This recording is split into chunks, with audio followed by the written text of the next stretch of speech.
മുണ്ടക്കൈ ദുരന്തത്തിൽ ലോകത്തിന് തന്നെ മാതൃകയായ രക്ഷാപ്രവർത്തനം നടത്തിയ സംസ്ഥാന സർക്കാരിനെതിരെ പ്രിയങ്ക ഗാന്ധി MP തിരഞ്ഞെടുപ്പിൽ വിജയിച്ച ശേഷം ആദ്യമായി വയനാട്ടിലെത്തിയപ്പോഴാണ് കോൺഗ്രസ് നേതാക്കൾ പറഞ്ഞു പഠിപ്പിച്ച ആരോപണമെന്ന പോലെ പ്രിയങ്ക സർക്കാരിനെതിരെ തിരിഞ്ഞത്.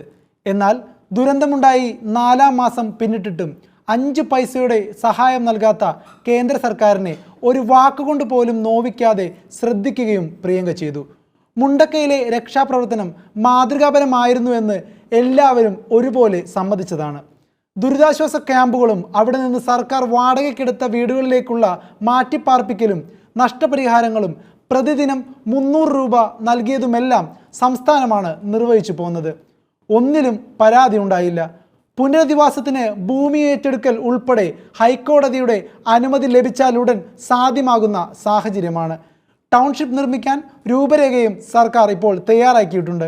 ഇതെല്ലാം സമൂഹത്തിന് ഉത്തമ ബോധ്യമുള്ളതാണ്. എന്നിട്ടും ആക്രമസമരം നടത്തി ക്രമസമാധാന പ്രശ്നമുണ്ടാക്കാൻ വരെ യൂത്ത് കോൺഗ്രസ് ശ്രമിച്ചു. യൂത്ത് കോൺഗ്രസ് പ്രവർത്തകർ വയനാട് കളക്ടറേറ്റിന് മുന്നിൽ പോലീസുകാരെ ആക്രമിക്കുകയും കഴിഞ്ഞ ദിവസം ഒരു വലിയ സമരം തന്നെ നടത്തിയിരുന്നു. ഇവിടെ സമരം നടത്തുകയായിരുന്ന ഭിന്നശേഷി വിഭാഗത്തിൽപ്പെട്ടവരെയും ആക്രമിക്കുകയുണ്ടായി. കേന്ദ്ര സർക്കാർ ഓഫീസിനു പകരം കളക്ടറേറ്റിലേക്ക് എന്തിനാണ് യൂത്ത് കോൺഗ്രസ്സുകാരെ പറഞ്ഞയച്ചത് എന്ന ചോദ്യമാണ് ഇപ്പോൾ ഉയരുന്നത്.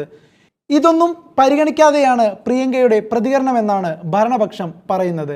എന്തായാലും വയനാട്ടിലേക്ക് ആദ്യമായി എത്തിയ, അതായത് MP ആയതിനു ശേഷം ആദ്യമായി എത്തിയ പ്രിയങ്ക ഗാന്ധി സംസ്ഥാന സർക്കാരിനെ അത്രയധികം രൂക്ഷമായാണ് വിമർശിച്ചിരിക്കുന്നത്. എന്നാൽ കേന്ദ്രത്തെ നോവിക്കാതെയുള്ള പ്രിയങ്കയുടെ ഈ സമീപനം എന്തിനായിരുന്നു എന്ന ചോദ്യമാണ് ഇപ്പോൾ ഉയരുന്നത്. ന്യായമായ ചോദ്യമായതുകൊണ്ട് തന്നെ ഇനി പ്രിയങ്ക ഇവിടെ വന്ന് പ്രസംഗിക്കുമ്പോൾ ഇത് ചോദ്യം ചെയ്യപ്പെടുക തന്നെ ചെയ്യും. അതിനുത്തരം പ്രിയങ്ക നൽകുമോ എന്ന് കണ്ടറിയാം.